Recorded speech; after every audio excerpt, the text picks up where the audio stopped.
Well, thank you very much, Sabra, and thank you for the opportunity to be here today. Can I begin by acknowledging, of course, the Ngunnawal people, their elders past and present, and importantly emerging. And can I also acknowledge any servicemen and women and veterans who may be joining us today, either here or through the broadcast. And can I simply say to you, thank you for your service.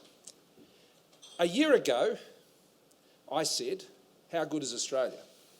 And how good are Australians? And over the past year, Australians have proved this time and again. We are an amazing country, a view shared by all of my government, I'm sure all of the Parliament, my colleagues here with me today, the Deputy Prime Minister, the Treasurer, the Leader of the Government and the Senate, my many colleagues. We believe this passionately. Australians have stood up. Australians are proving once again that we are capable of doing extraordinary things, but in a very Australian way. I'm thankful for the many sacrifices that Australians have made to get us to this point. But I'm also very grateful, at a personal level, for the time taken by those to share their experiences directly with me over these very difficult months during this crisis. Almost 100,000 Australians have written to me in the past couple of months. So many have suffered, and they continue to hurt, right here and right now. Lost jobs, reduced hours, seeing their family businesses shut, having to close those doors. Retirement incomes shrink, loved ones kept apart. It has been a time of great uncertainty as Australians have had to come to terms with sudden and profound changes to their lives. Greg is a chef with 6 kids in Sydney. He wrote to me about his business suffering from the restrictions, saying that everything he had worked for was at risk. Sue from Jimbooma told me that other than a first home owner's grant, she had never received a cent from the government. JobKeeper saved her business, she said, and she just wanted to say thank you. Anthony, not the one you're thinking of, but quite genuinely Anthony from Western Australia, he sent me his wedding photo. His wife of 50 years had just passed away. He said his wife was the most caring person you could ever meet, and he was absolutely heartbroken that he couldn't give her the send-off that she deserved. Of all the things, of all the decisions we have taken, that was undoubtedly one of the hardest. And you know, I received an email from 3 children in a similar vein in Western Australia, and it completely floored me. Their father, terminally ill, and they told me they understood their dad's funeral would have to be small. And they wanted me to know that they were okay with that, because they said it will help keep hospitals available for other patients with cancers and diseases. That's incredible. Our people are amazing. And there was Rebecca, a young woman. She's also terminally ill. And she sent me this beautiful handwritten letter, just wanting to let me know that she was praying for me every day. And then there's Ty from Traralgon, and he wrote this. We just need someone to fire the starter's gun on the economy, someone to say, on your marks, get, set, go. Well, I've got good news for him. Today I want to talk about that recovery, because that is what millions of Australians are now relying on. And there is reason to hope. Australia is weathering this storm better than many and better than most. Indeed, together with a handful of nations, we have led the world in this response. Our response has followed a clear plan to save lives and to save livelihoods, with strong and coordinated leadership across all governments, brought together through the innovation of the National Cabinet. Firstly, in that plan, fight the virus, save lives. On the health front, this has meant closing the borders early, imposing strict isolation and quarantine for returning Australians, introducing tough social distancing rules, and reluctantly having to close businesses. We built up our medical stockpiles of masks and medicines. We tripled the critical care capacity in our hospitals, getting the respirators our hospital needs, and our testing regime has led the world. We built a health detective workforce to track and trace every case, now supported by more than 6 million Australians who have downloaded the COVID Safe app. This decisive response has helped Australia to suppress the virus and avoid the scale of devastation, infection and death seen in so many other countries around the world. And you know, we should not downplay this achievement, and pretend like the risk never existed or that our preparations or our precautions were unwarranted. Let me assure you, Australia, the risk was great and uncertain, and it still is.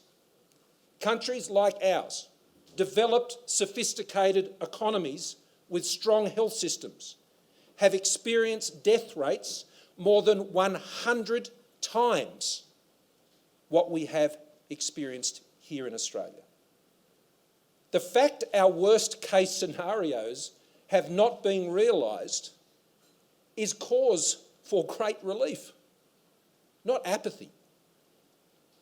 Second, we have bought ourselves precious time in our plan, not just to build up the health system, but to put in place the economic lifelines needed to cushion the cruel economic blow of this virus. JobKeeper, JobSeeker, our business cash flow measures, the stimulus payments to other beneficiaries and pensioners have provided the vital economic bridge and will continue to for so many businesses and workers. There are more than 5 million Australians directly benefiting from these initiatives at a now anticipated direct cost of more than $150 billion in just 6 months. All borrowed, all of it, against future tax revenue. These supports can only be temporary. It was William Green, the leader of the American Federation of Labor, who said during the Great Depression in 1934, we cannot indefinitely support 1/6 of our population on money borrowed against future taxes. That was a Labor leader in the Great Depression. With tangible success on the health front and economic lifelines now in place, we've embarked on the next stage of our plan, and that is to reopen our economy. The National Cabinet's 3-step plan for a COVID-safe Australia is now being implemented, and great progress is being made. It's anticipated that all 3 steps will be completed across the country in July. According to Treasury, this 3-step plan will see some 850,000 jobs ultimately restored once the full impacts are realised in the months that follow. Success in the current phase will certainly not be easy, and it can't be assumed as we go through this reopening process. It will not be business as usual. Opening up will be harder than closing down. We will have to retrain, to live and work in a way that creates a sustainable COVID-safe economy and society, as you indeed are doing here today. Safe Work Australia is providing the tools to help businesses and employees alike to make these changes. All of us are in uncharted territory. There will be inconsistencies, there will be frustrations, there will be trial, there will be error. And during this time, we can sadly expect unemployment and underemployment to rise before it falls, debt and deficits to rise sharply as costs rise and revenues fall. This will test our confidence and our resolve. That is why the reopening of our economy must be followed by a concerted effort to create momentum and to rebuild confidence. This will provide the platform then to reset our economy for growth over the next 3 to 5 years as Australia and the world emerges from this crisis. The overwhelming priority of this reset will be to win the battle for jobs. The budget later this year, which the Treasurer will bring down, is an important part in that reset. The backdrop for that budget will be one of the starkest our country has seen. The most challenging domestic and global economic environment we have faced outside of wartime. But we should remember that this event, these difficult times, were not caused by economic failure, but a global health pandemic. The problem was not the economy. And we should be encouraged that we have restored jobs and rebalanced our budget before. Prior to the COVID crisis, more than 1.5 million jobs had been created right across the country, as we had promised. And the budget had been restored to balance from chronic deficits. Our biggest gains were made by females in our workforce, who have been particularly impacted, I should stress, by this crisis. Female workforce participation rose to record levels prior to entering this crisis, and the gender pay gap fell to record lows. So Australia, we have done this before, and we can do it again together. Our confidence as a nation continues to build. In fact, the consumer confidence has climbed back 80% in the past 8 weeks off the dramatic fall. We must start, though, by working together. This is where we start, restoring the jobs that have been lost. We need a JobMaker plan for a new generation of economic success that can guarantee the essentials that Australians rely on. As we reset for growth, our JobMaker plan will be guided by the principles that we as Liberals and Nationals have always believed in, to secure Australia's future and put people first in our economy. Firstly, we will remain in Australia an outward-looking, open and sovereign trading economy. We will not retreat into the downward spiral of protectionism. To the contrary, we will continue to be a part of global supply chains that can deliver the prosperity we rely on to create jobs, support incomes and build businesses. Our economic sovereignty will be achieved by ensuring our industries are highly competitive, resilient and able to succeed in a global market, not by protectionism. While a trading nation, we will never trade away our values or our future for short-term gain. With trade, alliance and other partners, we will work to establish and maintain the balance needed for peace and stability in our region upon which everyone's prosperity depends. Secondly, is the principle of caring for country, a principle that Indigenous Australians have practiced for tens of thousands of years. It means responsible management and stewardship of what has been left to us to sustainably manage that inheritance for current and future generations. We must not borrow from generations in the future from what we cannot return to them. This is as true for our environmental, cultural and natural resources as it is for our economic and financial ones. Governments therefore must live within their means so we don't impose impossible debt burdens on future generations. That violates that important caring for country principle. Thirdly, we must seek to leverage and build on our strengths. An educated and highly skilled workforce that supports not just a thriving and innovative services sector, but a modern, competitive and advanced manufacturing sector. Resources and agricultural sectors that can both fuel and feed large global populations, including our own, and support vibrant rural and regional communities. I know the Deputy Prime Minister would agree thoroughly with. A financial system that has proved to be one of the most stable and resilient in the world. World-leading scientists, medical specialists, researchers, technologists, and an emerging space sector. And there's so much more. Fourthly, we must always ensure that there is an opportunity in Australia for those who have a go to get a go. This is our Australian way. Access to essential services, incentive for effort, respect for the principles of mutual obligation, ensuring equal opportunities for those in rural and regional communities to be the same as those in our cities and our suburbs. All translated into policies that seek not to punish those who have success, but devise ways for others to achieve it. And then there's the fifth principle, what I like to call the Sir Peter Blake principle. I spoke to Jacinda Ardern this morning. Doing what makes the boat go faster. Now, my colleagues are very familiar with this principle. Many years ago, I worked in New Zealand where I looked after the government's then engagement with the Team New Zealand 2000 America's Cup defence. Team New Zealand, led by the late Sir Peter Blake, was competing in one of the richest sporting events in the world. Biggest sponsors, enormous global media investments, broadcast rights, high-tech sport like you've never seen. You would think no expense spared by any team in that great quest. But early on I learned the key to Team New Zealand's success. At one of our early meetings, we met at their headquarters in Auckland.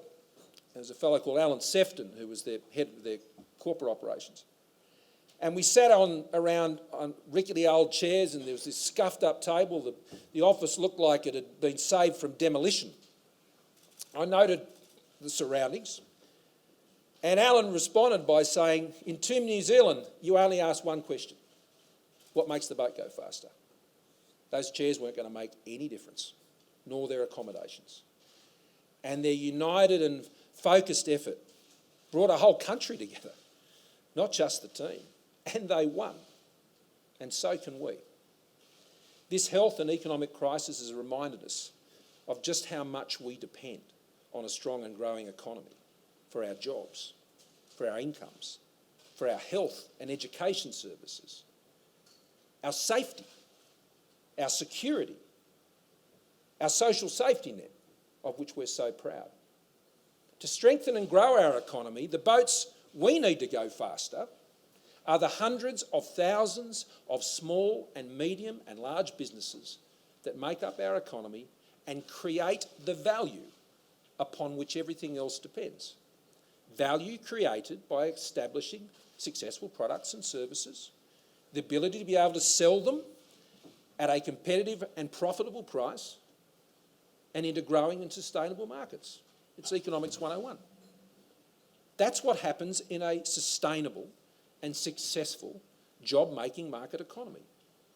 Now, it's true that in the short term, demand stimulus by government can boost your economy.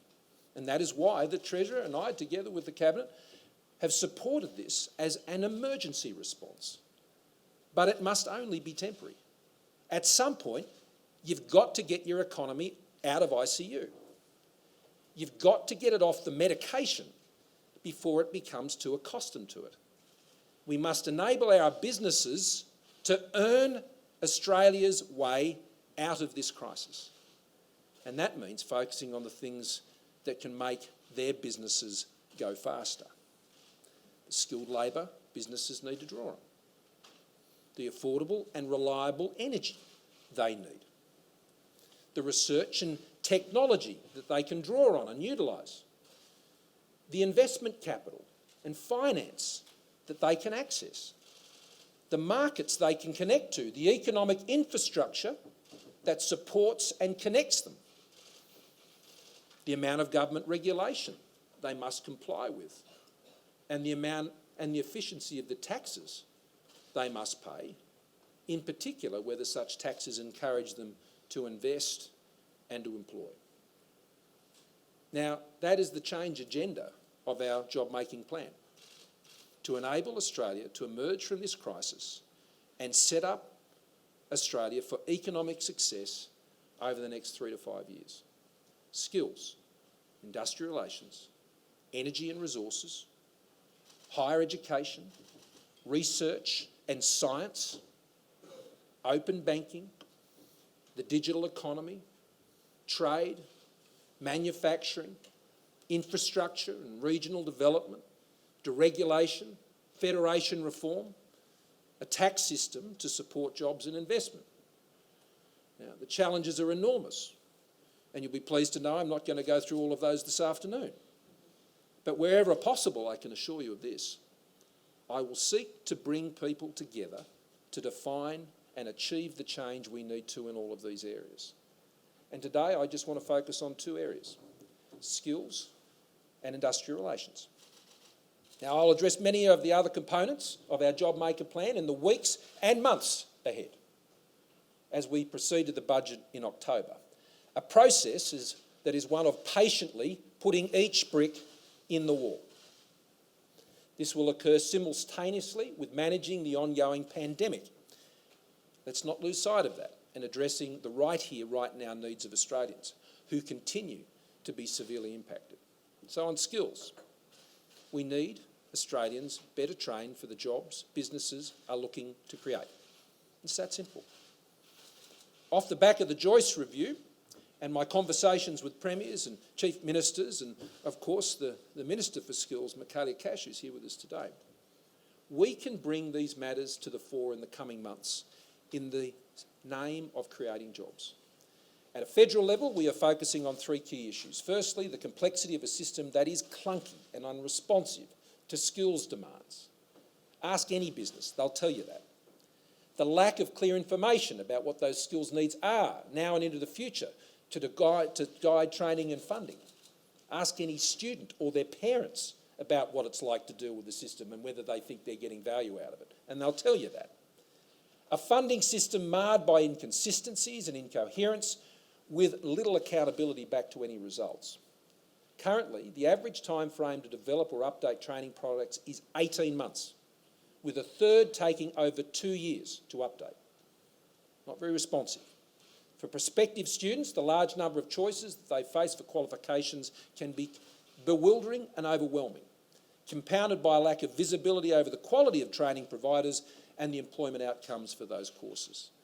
There are over 1,400 qualifications on offer and almost 17,000 units of competency. There is also substantial variations in fees for students depending on which state they are in. For example, in 2019, a student undertaking Certificate 3 in blinds, awning and security screens received a subsidy of $3,726 in Queensland, $9,630 in New South Wales, and no subsidy in Victoria unless the qualification is taken as an apprenticeship. Now, I'm not making any comment on each of those individual measures, but there is a wide variety. Subsidies for a diploma of nursing in 2017 varied between $19,963 in Western Australia and $8,218 in Queensland. And all of this is before the question surrounding the quality of that training is addressed. No surprise then that state subsidised students in Queensland incur VSL debts that are on average more than double that of New South Wales subsidised students. It is no wonder that when faced with this complexity, many potential students default to the university system, even if their career could be best enhanced through vocational education. I want those trade and skills jobs to be aspired to, not looked down upon or seen as a second best option. It is a first best option.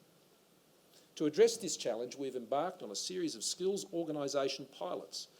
They are designed to give industry the opportunity to shape the training system to be more responsive to their skills needs and take responsibility for qualification development.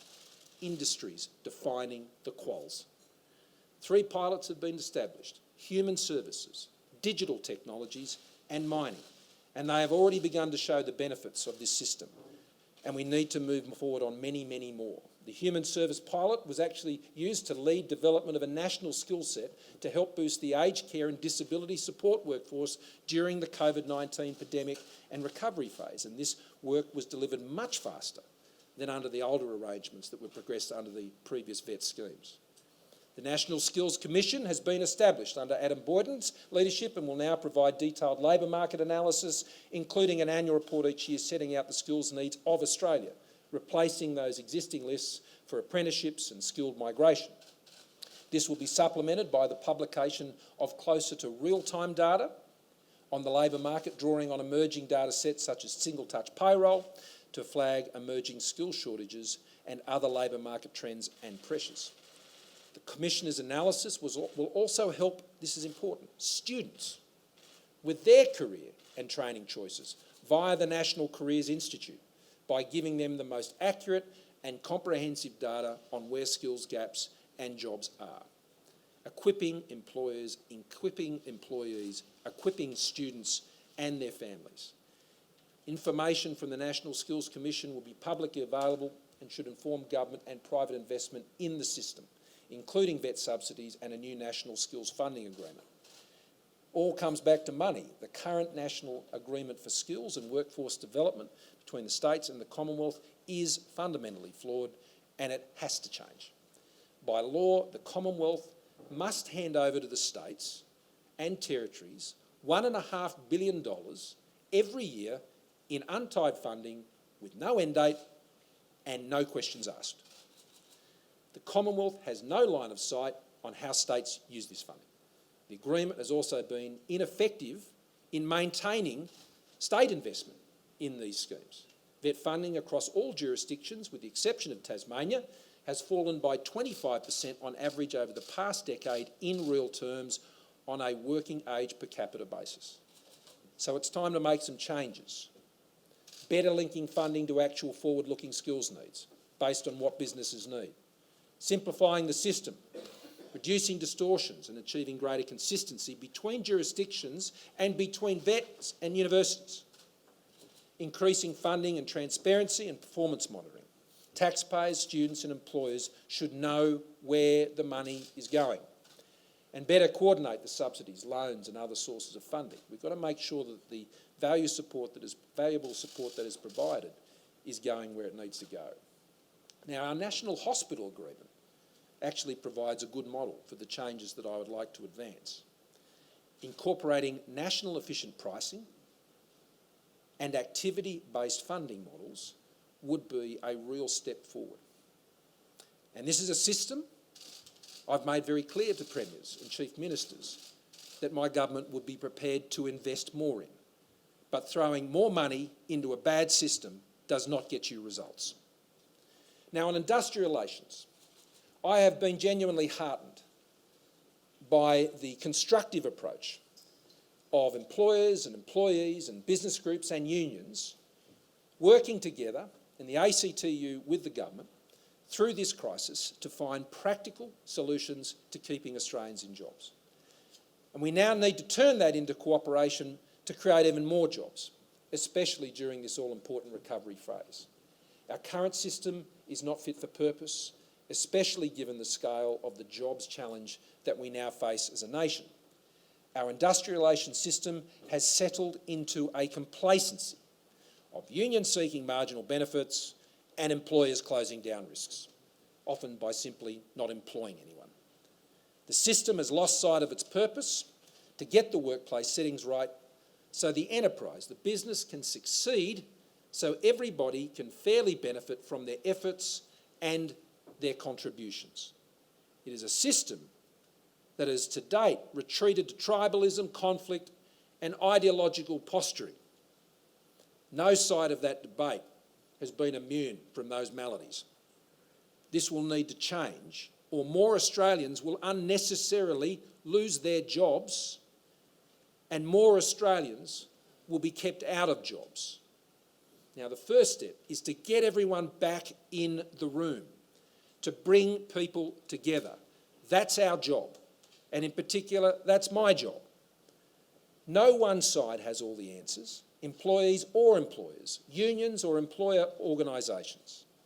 It is not beyond Australians to put aside differences to find cooperative solutions to specific problems, especially at a time like this. The extent of the damage wrought by COVID-19 on the Australian economy and the enormity of the challenge we now face to get Australians back into jobs means the policy priorities for recovery will be different to those in place before the crisis. We now have a shared opportunity to fix systemic problems and to realise gains as a matter of urgency to get more people back into work. Now, beginning immediately, the Minister for Industrial Relations, Attorney General, Christian Porter, will lead a new, time-bound, dedicated process bringing employers, industry groups, employee representatives and government to the table to chart a practical reform agenda, a job-making agenda, for Australia's industrial relations system. The Minister will chair 5 working groups for discussion, negotiation and hopefully agreement to produce that JobMaker package in the following areas. Award simplification, what most small and medium-sized businesses deal with and their employees every single day. Enterprise agreement making. We've got to get back to the basics. Casuals and fixed-term employees, made even more prescient by recent changes through the Fair Work Commission. Compliance and enforcement. People should be paid properly. And unions need to obviously do the right thing, as must employers. Greenfields agreements for new enterprises, where the new investment will go and the certainty is needed more so than ever. Membership of each group will include employer and union representatives, as well as individuals chosen based on their demonstrated experience and expertise, and that will include especially small businesses, rural and regional operators, multicultural communities, women, families. This process, as I said, will be time-bound and is expected to run through to September. We must make the most of this time we have, and we must move quickly. It will become apparent very quickly if progress is to be made. The working groups will either reach something approaching a consensus on issues, or they won't. But we've got to give it a go. Participation in the groups is being invited without prejudice to their positions. Ultimately, it will be, though, the government that will take forward a job-making agenda from this process. The purpose is simple and honest: to explore and hopefully find a pathway to sensible, long-lasting reform with just one goal: make jobs. To maximise the opportunity for a genuine course of negotiation and compromise and cooperation that is vital to create jobs and chart an economic path back to what is mutually beneficial prosperity. In good faith, we have decided that the government will not pursue a further vote in the Senate on its Ensuring Integrity Bill. Not pursuing a further vote, though, I hasten to caution on this bill, does not reflect any change or lack of commitment to the principle that lawful behaviour of registered organisations should be strictly required on all work sites in Australia. The government maintains its complete lack of tolerance for the kinds of behaviour we have particularly seen from the CFMMEU on Australian construction sites in recent years. It's not only illegal, it's costing jobs. Given how critical the construction sector will be to the task of rebuilding the Australian economy, the government remains committed to ensuring the law-breaking stops. We are committed to ensuring that this happens in the simplest, fairest and most effective statutory form possible, which we will consider going forward. But our first, the here and now priority, what we have to do right now, is to take this opportunity to work together through a genuine good faith process to get some real outcomes and to make the jobs that Australians need. Now, in conclusion, businesses and workers are innovating their way through this crisis. Doctors are now prescribing online like never before. Many workers, I suspect, will continue to work from home where it works for them and their employer. Cafes and pubs are plotting out safe distances for their customers to dine. Distilleries are making hand sanitizer. Now, many of these innovations will stay, some will change, and others will come along. But our JobMaker agenda will harness and support that innovation and the partnerships that are now being created. We will get Australians back to work. We will restore our nation's finances. We will continue to guarantee the essential services that Australians rely on, because we've done it before. And we will do it again. And we will do it together. Together, we are facing down this crisis as Australians. And we're doing so as a successful, vibrant and liberal democracy.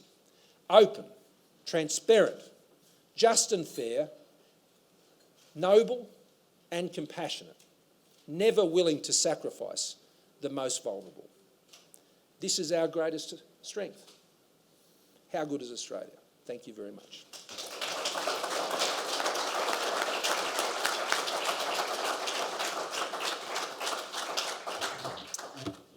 going to the last part of your speech there, it sounds like an Accord version 2.0, if you like. Has the government already communicated to key groups like the Business Council, the Small Business Council, the ACTU, to say we'd like you to sit in a big circle and smoke the peace pipe and get this thing done and dusted in 4 months?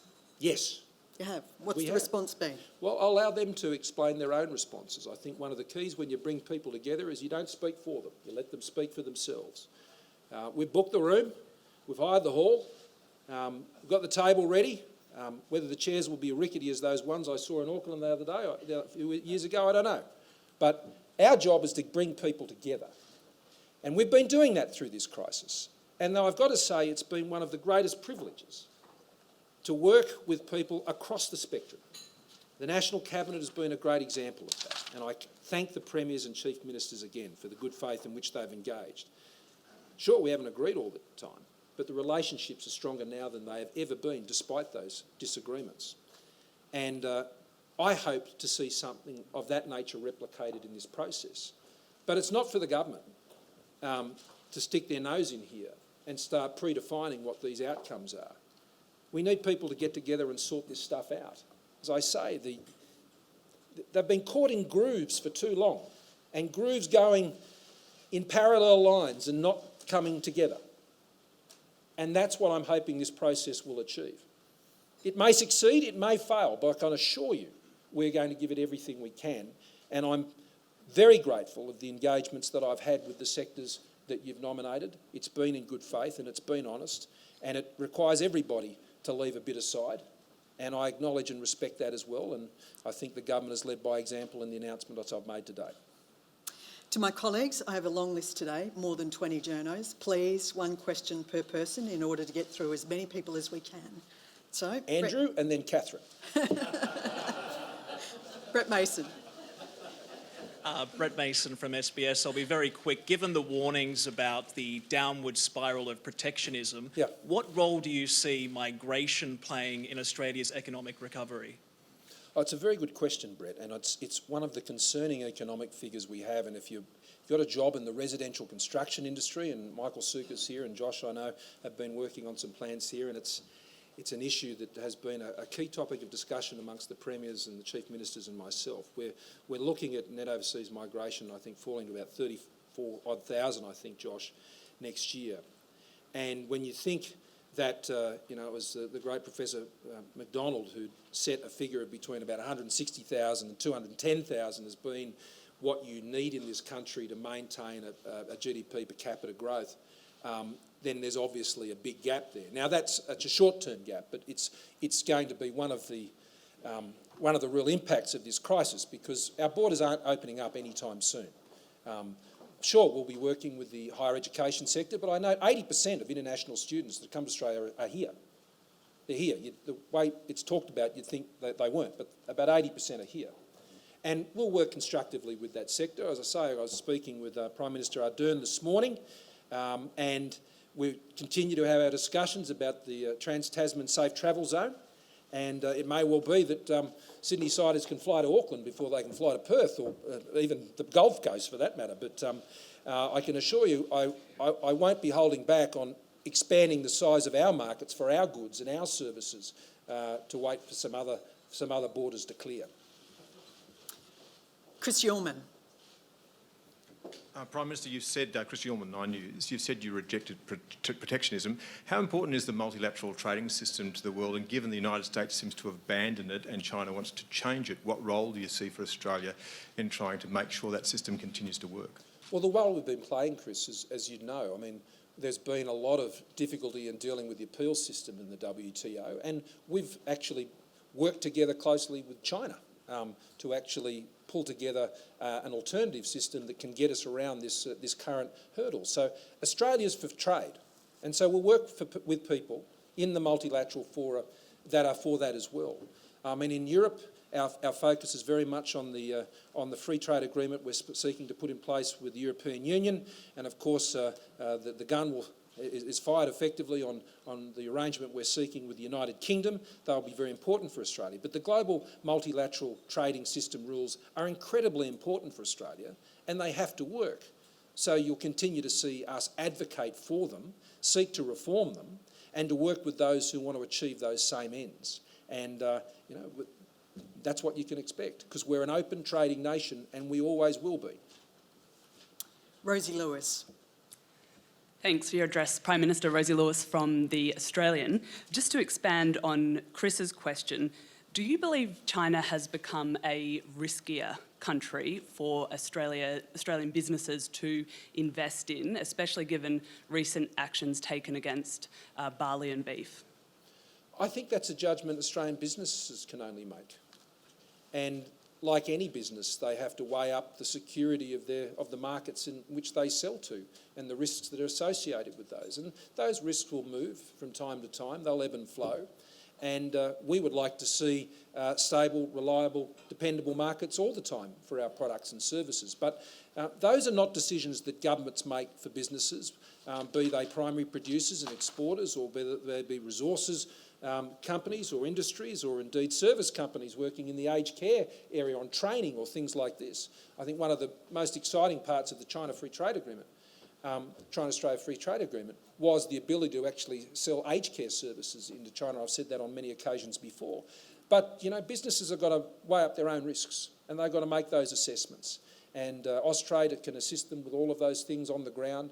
And what I'm pleased to see, Matthias and Josh and I were this morning reviewing those iron ore trading figures this morning, and we're very reassured by what we're seeing on those patterns compared to what had been around in the past. So Australia has a very bright trading future, and businesses will make their judgments about how they participate in that. Business does look to government, though, for guidance on travel. There's a website saying do not travel. If they want to do business with China, for example, they do look to you for clues. And as I said, that sort of advice is applied by Austrade in particular. But it's very unique and specific to the sector you're working in. There's not a general position that applies right across any one market. But we always work to ensure that those markets can be as viable and as sustainable and profitable for our businesses as they can be. But ultimately, they'll make their own calls based on all of that advice, including what they hear from the government. Andrew Probyn. PM Andrew Probyn from the ABC. Catherine couldn't join us today, so just got me. All the best to Catherine as well.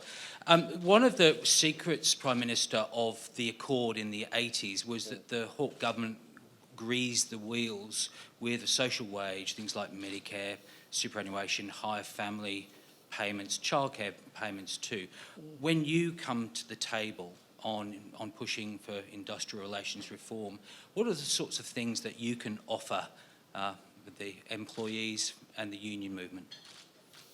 Well, all of the things you've just talked about are all central features of our government services delivery. All of the things you've talked about. We have reformed childcare. We have increased the subsidies that are available, particularly the most disadvantaged workers. We have got record funding for schools, record funding for hospitals.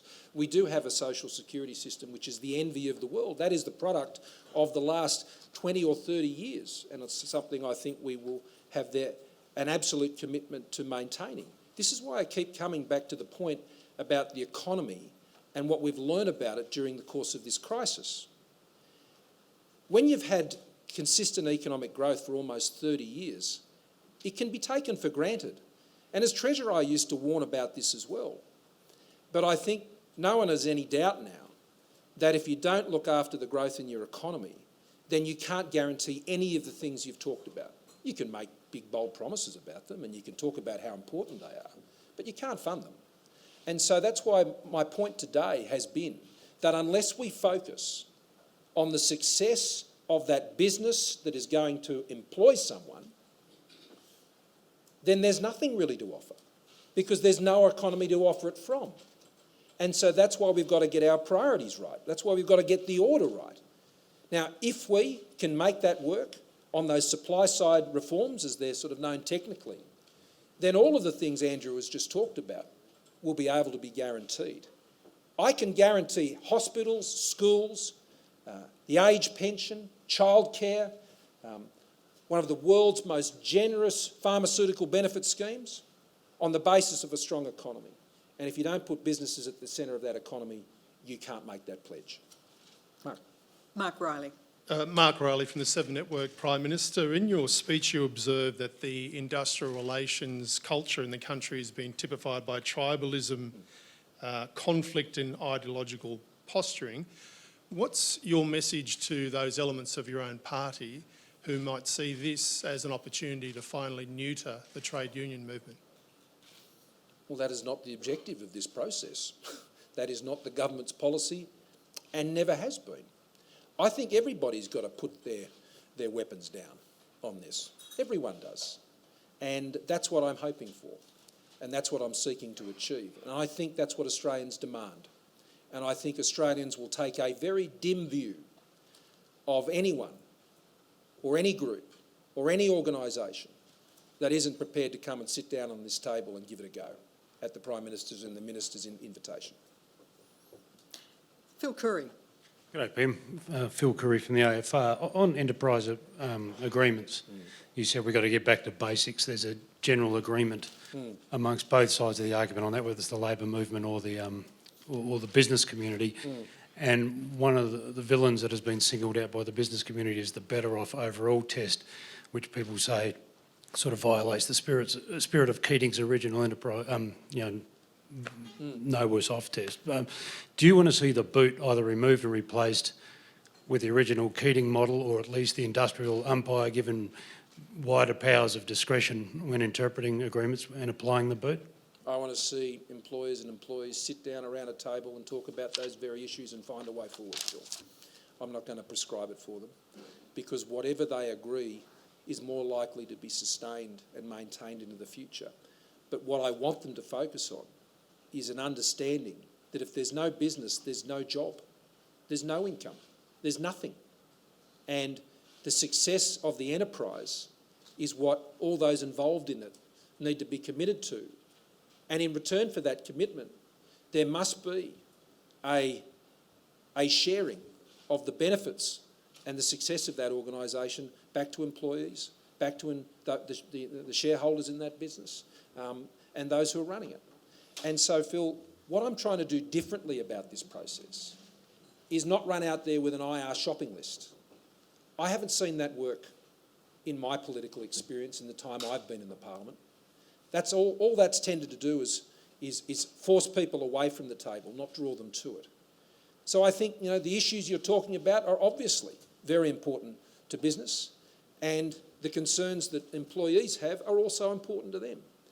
But we're only going to get through it if they can work this through. Now, sure, we'll take an active role in this process and trying to take those discussions forward.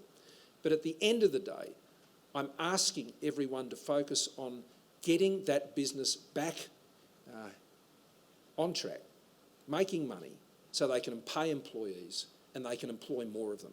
It's really that simple. Thanks, Phil. David Crowe. Thank you, Sabra. Thank you, Prime Minister. David Crowe from the Sydney Morning Herald and The Age. PM, every year the Mitchell Institute does a study of spending or investment in skills and training. Now, you've highlighted a reform plan there, but we have seen total investment in VET fall from, I think, 9.3 billion in 2013 to 7.7 billion in 2017. Now, that's total national investment. It's not just the federal money. But you set out your ambitions. In order to achieve them, do you need to commit more funding, and is money the problem here? I don't think money's the only problem here, David, but you're not going to invest money in a dud system. That doesn't fix it either. And that's why I'm saying that we need to have this system more focused on what it's actually supposed to do, and that is that someone who's looking for training can get trained with skills that an employer might actually want. Now, that's not happening to the degree it needs to for our economy to grow again in the way it needs to. So that's why I made it pretty clear. I'm very, very interested and very committed to investing more in a better system. And if we can achieve a better system where we can have some confidence that the investment that we make turns out more people with more skills that businesses need, great, because there's a return on that investment. And you rightly say that there has been that fall, because notwithstanding the fact that the Commonwealth is legally obliged to spend an indexed amount every year on skills, which is around $1.5 billion. That is not the case for the states and territories. And as I noted, we've seen that taper off. So the Commonwealth spending money doesn't mean the states will. And so Jay Weatherill used to talk about, when he was Premier, he used to have this idea that that skills education should actually transfer to the Commonwealth, that effectively states should look after everyone from 0 to 18 and the Commonwealth looks after it from 18 onwards. That was a very interesting idea. I talked to Jay about it when he was Premier. But that's not what we're proposing, because like in the hospital system and the education system, there is a partnership between the Commonwealth and the states in supporting and delivering these services. And I think the Australian people believe that is how it should be too.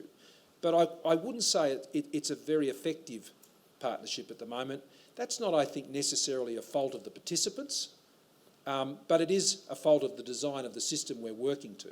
So in good faith, I hope we can redesign that system and we'll see greater investment, but investment that goes somewhere. Katina Curtis. Katina Curtis from AAP. Thanks for your speech. You've talked a lot about the importance of getting people together in a room to come to an agreement.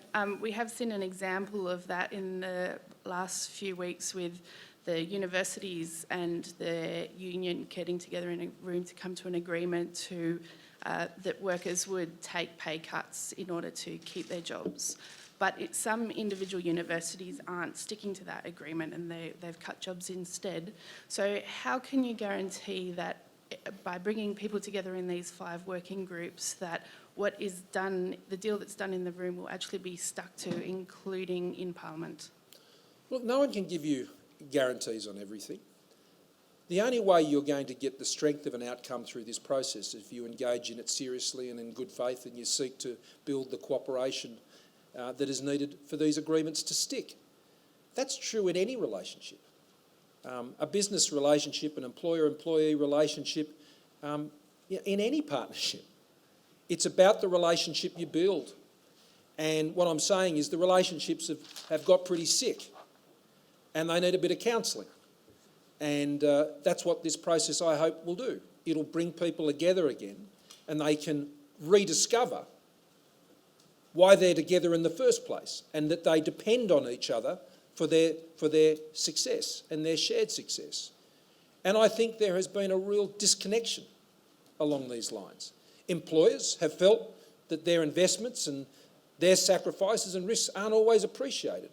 And employees can often feel ripped off and feel like they're not getting a fair share of how the business is going. Well, you've got to start there and let's see how we go from there. Michelle Grattan. Michelle Grattan from The Conversation.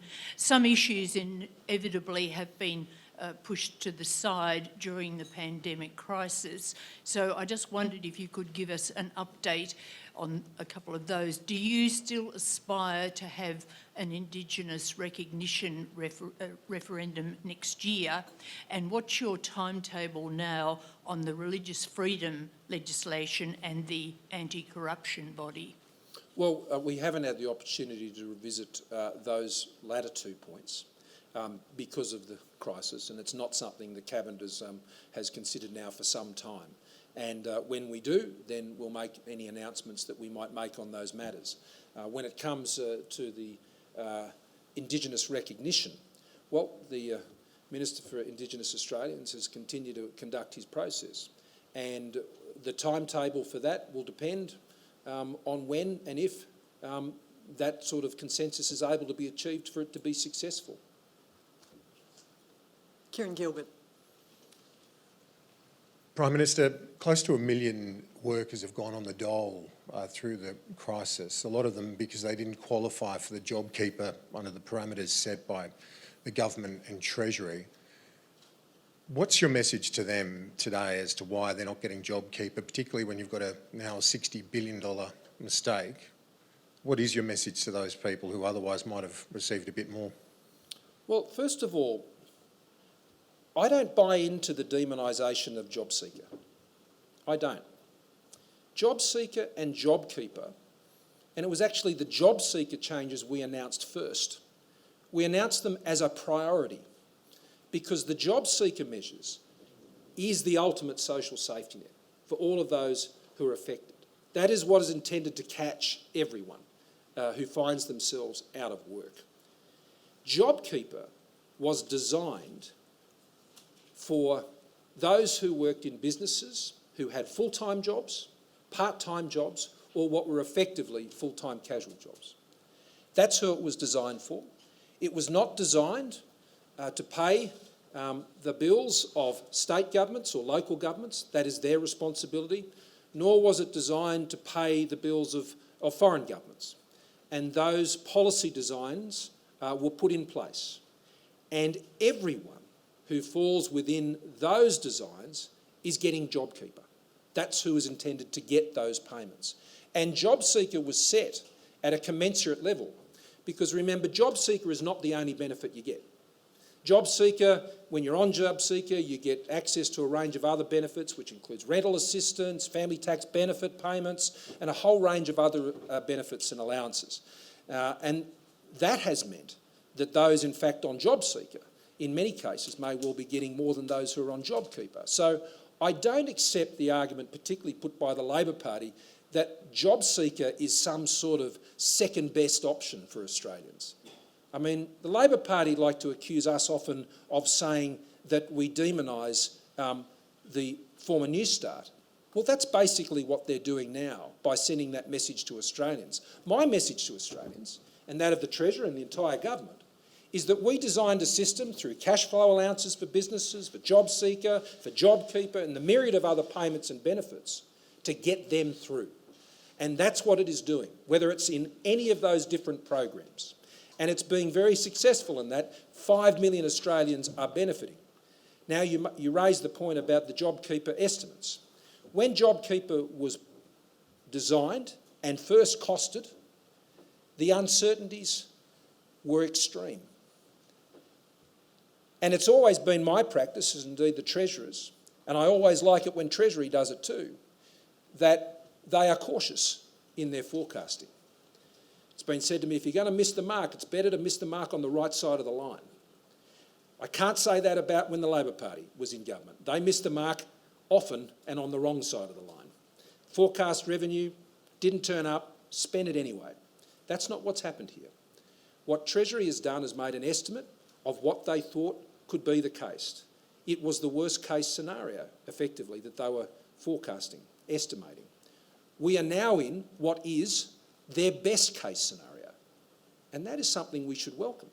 Now, we acknowledge that over at the tax office that there was a tracking mechanism that was put in place that wasn't leading to anyone getting a payment they shouldn't.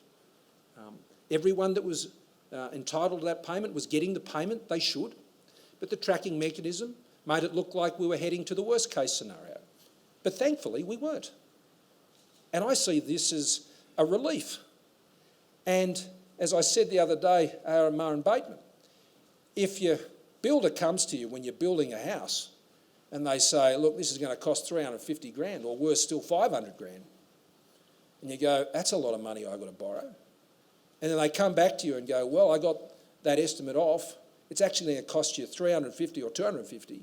I tell you what, you don't get disappointed with the news, and you don't go and borrow the rest of the money, you know, to put a heated swimming pool on the roof, I think as Barnaby recently said. You don't do that. And so what we have done is acted responsibly.